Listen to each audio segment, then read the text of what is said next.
За төсвийн хүрээ хилцэж байна. Тэгэхээр түрүү бас өөрийн төвийн гишүүн дурдналын төсвийн хүрээний мэдээлэл бол энэ төсвөө дагаад өөрчлөгддөг ийм нэг тийм бэлэг тэмдгийн чанартай хэзээ ч өөрчилж болдог зүйл болчиход байна л да.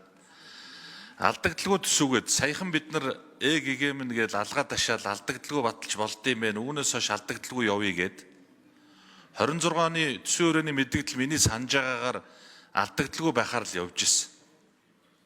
Тэр үннөө эсвэл би буруу бодоод байна уу? Тэгсэн одоо дахиад өөрчлөөд ингээд 1.4 их найдын алдагдал гэдээ явж байна. Энэ дээр одоо байр суурь ямар байгаа юм бэ? Яагаад ингээд төрийн байр суурь ийм амархан өөрчлөгдөд байгаа юм бэ? Ямар үед нь алдагдaltaй, ямар үед нь алдагдaltaгүй болчиход байгаа юм бэ? Энэ дээр нэг тодорхой хариулт авъя. За тэгээд төсвийн хүрээн дээр болон төсөөлөл дээр төсөв дээр саналууд авсан.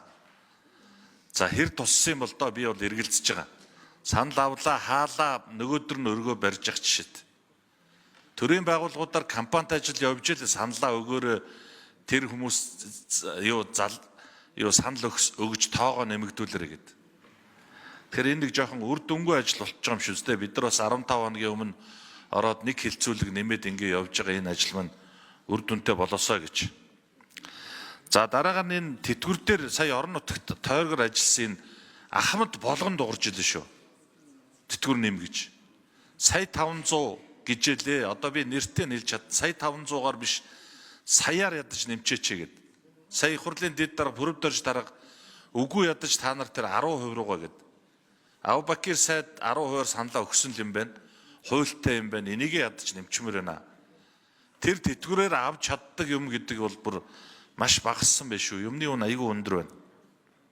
За энийг тэгэхээр 10% руу гэдэг дээр бол бид нар бас ингээд шахаад явнаа. За инфляц. Одоо саяхан энэ Батбаа дарга гишүүдийн утсанд ирүүлж илээ. Одоогоор 8.8 гээд.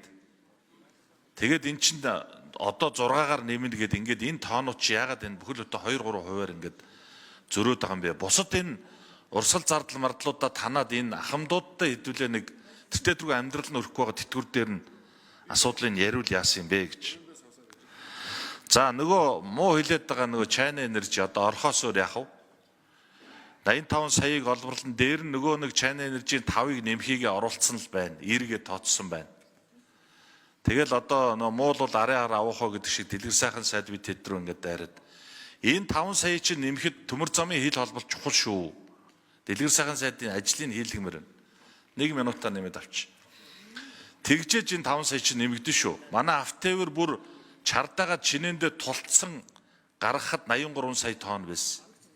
Тэгэхээр энэ хэрвээ нэмж байгаа бол энэ зам тээврийн сайдын ажлыг хийлгэж тэр төмөр замын холболтоо улс төржөө зогсоогоод байлгүй энийг хий. Туршлагатай хүн учраас бүрдэрж шүү онлоод хэлчихлээ. Би бас хэлэхгүй жоохон жудаг заагаад ирсэн. Яг ясам дээр энэ улсын хурлын 100 шахам гишүүн засгийн газар чи ерөнхий хэлцээр дээр л зурсан.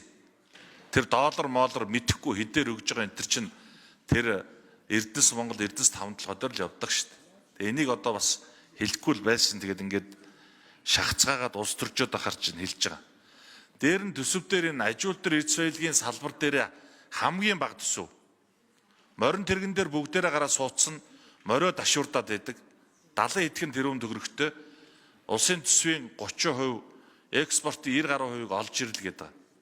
Энэ дээр ер нь яагаад ийм бага байгаа юм бэ гэдэг ийм асуултууд хариулт авъя. Өвчлөл сайд хариулт өгье. За өмнө батлагдсан төсвийн хүрээний мэдээлэл дээр орлого 33.4 их 80, зарлага 33.4 их 80 гэж алдагдaltaгүйгээр баталсан.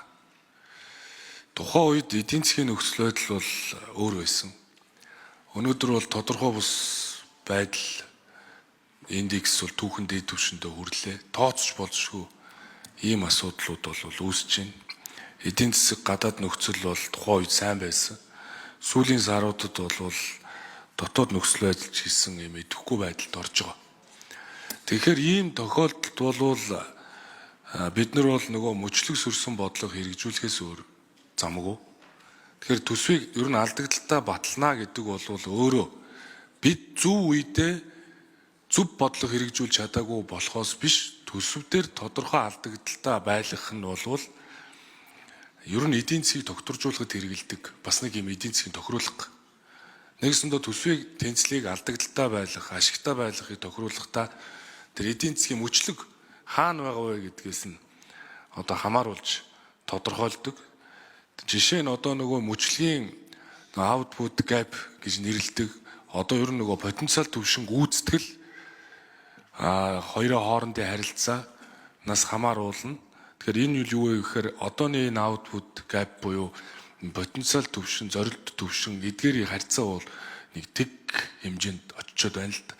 Тэгэхээр хувийн хвшилд байгаа ажлын байрыг хэрхэн хадгалж үлдэх үү гэдэг бодлого хэрэгжүүлж эргээд төр хэмнэлт хийх буюу сая хэмнэлтийн тодтоглоор 2 их 80-ыг орчмыг хэмнэсэн. Одоо зөвхөн хоосон хэмнээд байвал шинэ ажлын байр бий болгох чадахгүй, дэвшилтийн технологи нэвтрүүлж чадахгүй. Дээрэс нь хэрхэн одоо тэр зээлжих зэрэглэлээ хадгалж үлдэх вэ? Зээлжих зэрэглэлээ хадгалж үлдэхгүй бол гадаадын зээл, тусламж, энэ дотоодын компаниуд ч гэсэн гадны хөрөнгө оруулалт хадгалж маш их бэрхшээлт болно. Тэгээ төгрөгийн ханшаа яаж хадгалах уу гэдэг ийм л зовлонгийн өмнө бид байгаа юм л та. Тийм учраас зүгээр ингээд орлого зарлага тэнцүү ороод ирж болно. Гэтэл үүний чинь цаана байгаа нөгөө Азийн хөгжлийн банкаар хэрэгжүүлж байгаа сургуулиуд, нөгөө газрын төс боловсруулах үйлдвэрүүд, тэр Эрдэнэ хөрөнгийн усан цахилгаан станц ингээд өнгөрсөн хугацаанд бол энэ авсан зээл хөнгөлөлтөө зээл чи бараг 12% хинайд юм билээ шүү дээ. Тэгээд байгаа санхүүжилтэн тодорхой юм хэрэгжүүлж чаддаг. Нэгэсэндээ гадаадын зээлүүд чинь зарлага талд бичигдээд орлого талд бүртгэгддэг. Тэгээд төсвийн доктортой байдлын хуулиа хадгалж барин шүү гэдэг ийм бодлого жишээ нь эдийн засгийн хөгжлийн яамнаас барьсан. Ерөнхий сайд ч гэсэн тусгай шаардлага бариараа л гэсэн. Тэгэхээр нь урсгал нэмэхгүй 24%-аас урсгалыг огт хэтрүүлж болохгүй. Дээрэс нь тэнцвэржүүлсэн орлого GDP-гийн харьцааг тогтмол бууруулна. 28 онд 28-аар авчирна. Гэт энэ ингээд шаардлагуудаа бариа явахаар 1.9 их 80 төгрөгийн зээл бол эх одоо жил байгаа байхгүй 1.9. Түүний 1.3-ыг нь тодорхой алдагдал тавиул заавал алдагдал төр их усэр бичдэг. Энийг юугаар санхүүжүүлэх юм? Засгийн газрын бонд гаргах юм уу? Үнд цаас гаргах юм уу? Тэгвэл энэ удаагийн 1.3-ын алдагч статистикл алдагдал байхгүй. Ягаад гэвэл их усүр нь өөрөө нөгөө хөнгөлөлтөө зээлүүд нь ард нь явж байгаа гэж. Тэрээс бонд гаргаж үнд цаас гаргаж санхүүжүүлэх шаардлага бол байхгүй. А ингэснээр үүний ард тэр олон сургууль цэцэрлэгийн барилга байшин бариулахад хувийн хвшлээ дэмжинэ. Тэр олон бүтээн байгуулалтууд явахад гадны хөрөнгө оруулалтууд нэмэгдэнэ. Ингэснээр зээлжих зэрэглэлээ байлна, төгрөгийн ханшаа барина гэдэг зорилгоор энэ бол яг ер нь бол мөчлөг сүрсэн бодлого. Гэхдээ төр хэмнэх ёстой давхар хэмнэлтээ хийж байгаа гэдэг ийм зорилгоор бас оруулж ирсэн юм шүү л гэдгийг бас хэлье. За жавхлан сайд нэмж хариулъя. За дуун сайдын асуулт нэрлээ. За сая учрын сайд маань яг макро талаас нь тайлбарлажлаа. Би төсөв талаас нь тэр алдагдал эдийг тайлбарлаа. За төсвийн хүрээнээс орлого маань 1.6-аар эрчил багасах нэ. Багасах. За энийг дагаад хэрвээ зардлаа 1.6-аар багасгаад алдагдaltaгүй хийжвэл зөв бүртгэл талаас яг амрах. А тэгвэл эдийн засгийн өсөлтөө бид нар байхгүй болно. Эдийн засгийн өсөлт байхгүй болно гэдэг нь маань хувийн хвшлээ татаж унгана гэсэн үг. Тэгэхээр мөчлөг сөрнө гэдэг нь энийг хэлээд байгаа. За нодлон болвол төсвөө бид нар баталж амжаагүй байхад орлого унах нь тодорхой болж ирсэн. Тийм тохиолдолд бид нар төлбөрийн тэнцлээ хамгаалахаас өөр арга байхгүй. 2.3 их 80-аар зардлаа бууруулсан. Өөрөөр хэлбэл 500 сая доллараар төлбөрийн тэнцлийн ачааллыг бууруулсан гэсэн үг. За энэ жилийн хувьд бид одоо 9 сар хүртэл одоо 3 улирал эдийн засгийг хамгаалах нэлээдгүй одоо арга хэмжээнүүд За жавхлан сайд гүйцэж хариулъя. За тийм учраас эдийн засгийн өсөлтөө дэмжихээр ингэж зорж байгаа. За дуун сайдаа би таны асуултанд хариулаад байна. Төсвийн хүрээнд дээр 2 тоо хараарай. Тэнцвэржүүлсэн тэнцэл суур тэнцэлгээд. Суур тэнцэл буюу татврын орлогоороо санхүүждэг, цалин тэтгэр тэтгэмж хүүхдийн мөнгө энэ бүгдийг бүрэн санхүүжүүлээд цаана 2% ашигтай байгаа. Зөрүү алдагдал маань одоо зөвхөн гадаад зээлийн ашиглалтал байгаа. За гадаад зээлийн ашиглалтын дотор дандаа мега төслүүд байна. За таны ажиллаж исэн нэвт босруулах үйлдвэр байна. Эрдэнэ бүрэнгийн усан цахилгаан станц, нийслэлийн одоо цэвэр усны хангамжийн, мянганы сорилын сангийн төсөл байна. За нийслэл хотын цэвэрлэх байгууламж байна. За 17 аймгийн одоо анган шатны эмнэлгүүд гэх мэт энэ дандаа мега төслүүд тулгамдсан ийм санхүүжилтүүдэд хийж байгаа ийм гадаад зээлүүдээр л энэ алдагдал бий болж байгаа. Тэгэхдээ энийг одоо санхүүжүүлэх өөр их усүр хайх бид ямар ч шаардлага